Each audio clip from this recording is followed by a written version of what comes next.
this day would never come. Here is something none of my predecessors ever got a chance to say. Welcome to the White House, the World Series champion, Chicago Cubs.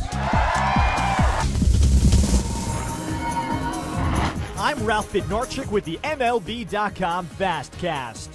President Barack Obama celebrated with the Cubs Monday after their first World Series championship in 108 years. The team was welcomed at the White House by the president, who is a noted White Sox fan. The Cubs presented Obama with a big W flag autographed by the team.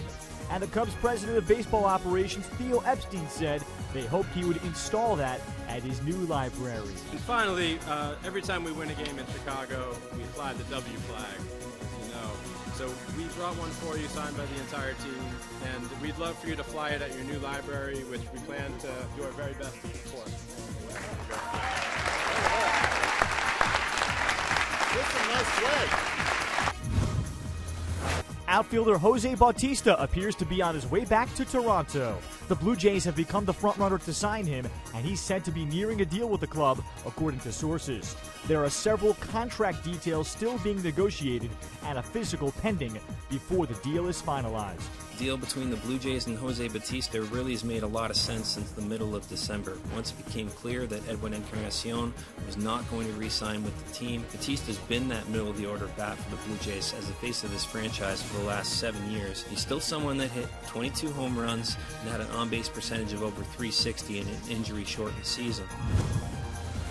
According to sources, the Phillies and Michael Saunders are close to a one-year deal with a club option. Saunders, who made the American League All-Star team last season with the Blue Jays, reportedly will make $9 million in 2017. With Michael Saunders in the fold now, he becomes the everyday right fielder. He had a pretty decent year last year. He made the All-Star team with the Blue Jays, although he struggled in September. But with the Phillies, he figures to hit in the middle of the lineup and really kind of boost an offense that was last in baseball in runs scored. The Royals extended ace lefty Danny Duffy to a 5-year deal worth $65 million on Monday. Duffy could have been a free agent after 2017, posted a 3.51 ERA in 42 appearances last season. He struck out 188 through 179 and two-thirds innings on the season. Danny Duffy today signed a 5-year extension with the Kansas City Royals, $65 million guaranteed. Started the groundwork for this way back in November. I think it's a pretty fair deal for both sides. For a guy who had TJ surgery in 2012, last year had a breakthrough year, I think this is a good financial move for him. For more on these stories and the very latest hot stove activity, keep it locked to MLB.com. It's baseball everywhere.